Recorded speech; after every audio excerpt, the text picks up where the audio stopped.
Stake को cell करेगा, सब यहाँ पर कमाएंगे। कमाने वाली चीज़ों को मैं आपको बताता हूँ और कमाने वाली चीज़ों को ही आपको समझना है। बिना कमाने वाली चीज़ों को समझने से आपको फ़ायदा नहीं होगा।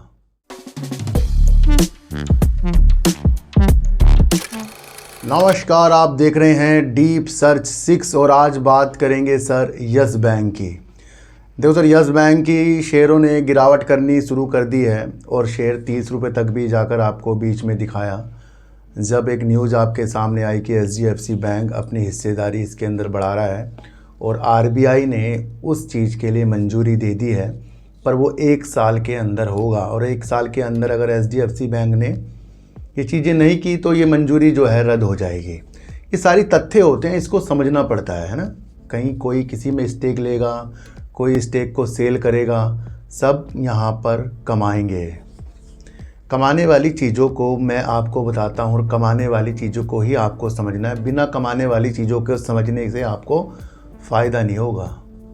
जब तक कि आप अपने व्यक्तित्व में कुछ अच्छी चीज़ें नहीं जोड़ेंगे तो आपके व्यक्तित्व में निखार नहीं आएगा। चिंता करने वाले लोग चिंता में ही रह जाएंगे और जो चिंता को दूर करेगा वो आपको बुलंदियों तक जाता हुआ दिखाई देगा। तो ये शेयर मार्केट है, आसानी से किसी को यहाँ पर पैसा नहीं मिलेगा। और यस बैंक ने जो 2 दिन काफ़ी तेज़ी दिखा दी थी, उस चीज़ को अगर आप पॉजिटिव लें लंबे समय के लिए तो बहुत बेस्ट है। और अगर आप उस चीज़ को बहुत जल्दीबाजी में पॉजिटिव ले रहे हैं, जल्दी वाली, तो जल्दी वाले काम यस बैंक में बिल्कुल भी नहीं होंगे। और अगर आपको इसे अच्छे मूल्य तक जाता हुआ देखना है तो इसकी बहुत सारी कमियां हैं और वो भी धीरे धीरे से पूरी होंगी और वो आपको बैलेंस शीट में, सेल्स में, कासा रेशो में, बैंक के जितनी भी गतिविधियां होती हैं उसके द्वारा आएंगे। सबसे पहले एक चीज़ अगर आपने अपने जहनो दिल से निकाल दी और वो निकालते ही आपको मार्केट बहुत अच्छी लगनी शुरू हो जाएगी, वो है एक लालच। बार बार लालच क्यों कहता हूँ? क्योंकि लालच के थ्रू ही हम कहीं ना कहीं उस इंटरेस्ट में वीडियो देखते हैं कि हमें बहुत कुछ मिल जाएगा, पर वैसा होता नहीं। समझदारी वाली चीज़ें ये होती हैं कि आजकल की जो मार्केट चल रही है काफ़ी उतार चढ़ाव में चल रही है। सुबह तेज़ी में होते हैं शेयर, फिर बाद में गिर जाते हैं, पर आपको समझना है कि इसी चीज़ में काफ़ी लोग पैसा भी कमा रहे हैं। हमारा लक्ष्य 50 रुपये का है, उस लक्ष्य तक किसी को शेयर को जाने में 3 साल लग जाएंगे, पर उस 3 साल में वो कई बार 2-4 रुपये की उछाल करेगा, फिर 2-4 रुपये गिरेगा, फिर 2-4 की उछाल करेगा। उससे ज़्यादा वो व्यक्ति कमा लेंगे जो अपना शॉर्ट टर्म भी देखते हैं। तो अपने हिसाब से मार्केट को परखना, देखना शुरू कर दीजिए और 2 विषय बनाइए, एक तो लॉन्ग टर्म, एक शॉर्ट टर्म। तो एचडीएफसी बैंक वाली चीज़ें 1 साल के अंदर होगी, ये आपको समझना है। फिर एसबीआई अपनी स्टेक जो सबसे बड़ा लेकर बैठा है इस बैंक से, फिर न्यूज़ आई कि वो अपना स्टेक को निकाल रहा है, फिर वहाँ पर आप गुमराह हुए हैं। आपके पास कुछ न्यूज़ इस तरीके की आई कि एसबीआई निकाल रहा है, तो वहाँ पर भी शेयरों ने गिरावट कर दी। फिर माहौल चेंज हुए, फिर एसबीआई ने कहा कि हमने कोई ऐसी बात नहीं की, अभी हम कोई स्टेक नहीं बेच रहे हैं, तो यहाँ पर माहौल शांत हो गया। फिर धीरे धीरे यस बैंक का थोड़ा गिरावट थोड़ी उछाल के साथ चलता रहा। अचानक से एक न्यूज़ निकल के आई कि कार्लाइल जो अमेरिका का इक्विटी निवेशक है, उसने, एक ग्रुप है कार्लाइल, उसने यस बैंक से अपनी हिस्सेदारी को 1.35% की बेच दिया है, सेल कर दिया है। और वो कर दिया है मॉर्गन स्टैनली सिंगापुर को अपनी 1.36% की हिस्सेदारी को सेल कर दी है। यहाँ से काफ़ी लोग हो गए गुमराह, क्योंकि लोग कह रहे हैं सर ये तो कार्लाइल ने ही दिसंबर में जब स्टेक लिया था, 2 लोगों ने स्टेक लिया था, एक तो कार्लाइल ग्रुप ने और एक एडवांट ग्रुप ने लिया था। दोनों ने करीब 9.99% की हिस्सेदारी ली थी। कार्लाइल की यस बैंक में करीब 6.43% की हिस्सेदारी थी, अब वो 5.08% की रह जाएगी, अपना 1.35 या 6% की निकाल कर।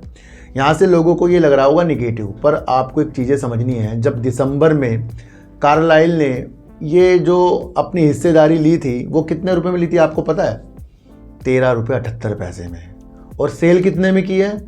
27 रुपये 10 पैसे में। क्या समझ में आया कि दिसंबर 2022 में 13 रुपये 78 पैसे की हिस्सेदारी यस बैंक ने कार्लाइल ने ली और सेल उसको अब उसने की है फरवरी में, जो की है करीब 1.35%, वो की है 27 रुपये 10 पैसे में।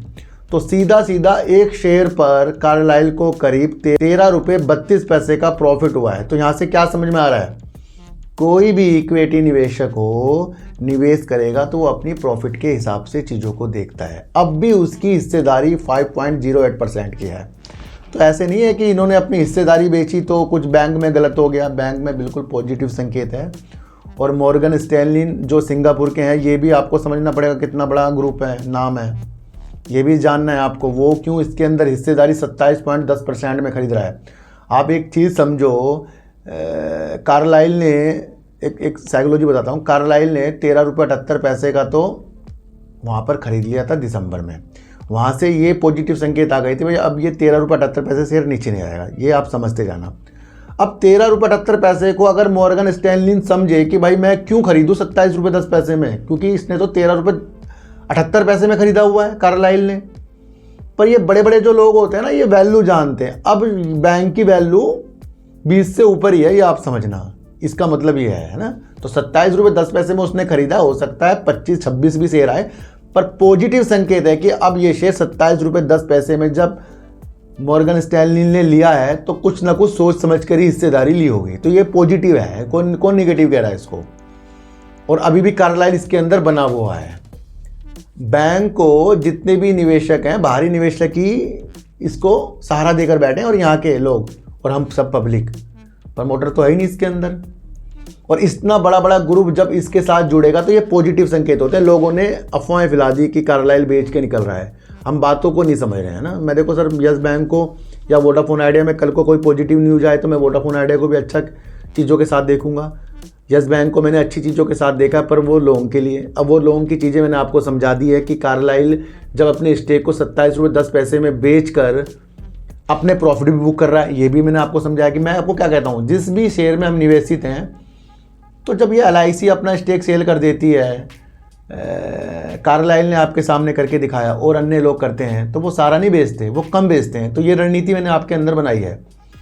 तो इस न्यूज़ से शेयर गिर रहा है। और वैसे भी सर मैं आपको बताऊं, लंबे समय का शेयर है, ज़्यादा दिल मत लगाओ। जब ज़्यादा दिल लगाओगे प्रॉब्लम आती जाएगी। और फिर बता रहा हूँ, अगर खुद को जिताना है, अगर खुद को आपको मार्केट में जिताना है, लाइफ में जिताना है, सबसे पहले लालच से हारना सीख लो। जब आप लालच से हारते रहोगे, अपने को सेव करते जाओगे, शेयर मार्केट तो बहुत आसान होने वाली है। जहाँ से भी आपको अपना प्रॉफिट की मंशा दिखे, कुछ बचाकर प्रॉफिट निकालना और फिर अपनी अवधि को दूर तक ले जाने वाली चीज़ें ही आपको सक्सेस करके जाएगी। इस 2 महीनों में फिर बता रहा हूँ, काफ़ी उतार चढ़ाव होने वाले हैं। और इस 2 महीनों में जो व्यक्ति अपने में लालच को ख़त्म करके चलता गया, उसको बहुत बेनिफिट आगे होने वाला है। क्योंकि ये 2 महीने आपको बहुत कुछ सिखा देंगे। बहुत ज़्यादा उतार चढ़ाव इन 2 महीनों में होने वाला है। और बाद में जब ये इलेक्शन होंगे तो आपको रणनीति अच्छी देखने को मिलेगी। तो कोई स्टेक बेचेगा, कोई खरीदेगा, कोई 13 में खरीद कर बैठा है, कोई 27 में उसी चीज़ को खरीद रहा है। तो ये नहीं होता कि किसी शेयर की वैल्यू ऊपर आ गई तो वहाँ पर वो बेकार हो गया, या तो वैल्यू बढ़ गई इसकी, इसने मॉर्गन स्टील ने इस शेयर को 27 रुपये 10 पैसे में खरीदा है ना। पर वो शॉर्ट के लिए नहीं, क्योंकि वो तो निवेश करके बैठ जाएंगे। आप बैठोगे, मैं बैठूंगा, बैठना हमें आता है ना, पर हम बैठते नहीं। हम क्या सोचते हैं कि हमारा प्रॉफिट गैप ना हो जाए। वो कब सोचते हैं, जब हमने कुछ भी प्रॉफिट ना लिया हो। तो सबसे पहले थोड़ा प्रॉफिट लेना सीखें, और ये जो न्यूज़ है इसको समझें। और HDFC बैंक भी अगर हिस्सेदारी बढ़ाएगा वो भी पॉजिटिव है, और SBI घटाएगा तो ये भी समझना है, फिर लेगा कौन वो भी आपको समझना है। कुछ निगेटिव चीज़ निगेटिव होकर आपको दिखेगी तो वो गिरावट तो कर ही देगी। भाई SBI निकलेगा तो वो गिरावट तो शेयर करेगा ही। कोई भी अपनी स्टेक को सेल करेगा तो वो तो गिरने की स्थिति में आता ही है। पर ख़रीद कौन रहा है, दूसरी तरफ भी आपको देख कर चलना पड़ेगा कि भाई जब कोई बेच रहा है तो दूसरे को क्या प्रॉफिट इसके अंदर दिख रहा है। मेरा एक दूसरा चैनल है जिसके अंदर मैं आपके लिए अच्छी वीडियो बनाता हूँ, बस एक ही बनाता हूँ, और वो लंबी वीडियो होती है। जिसको लंबी वीडियो देखनी है, लॉन्ग वीडियो देखनी है, साइकोलॉजी को समझनी है, वो मेरे दूसरे चैनल में आ सकता है जिसका नाम है सार्थक बाजार से। तो घबराना नहीं है, यस बैंक से होल्ड करने की क्षमता दूर तक की है तो वो देखिए। क्योंकि ये जितने भी निवेशक होते हैं ये बैठते हैं और वो लंबे समय के लिए बैठते हैं, वहाँ चीज़ें सही हो जाती हैं।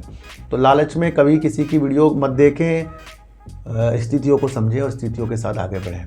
तो आज की रिजल्ट कैसी लग रही है सर, एक बार कमेंट जरूर कर देना। तो फिर मिलेंगे आपसे नई वीडियो के साथ, जब तक के लिए नमस्कार।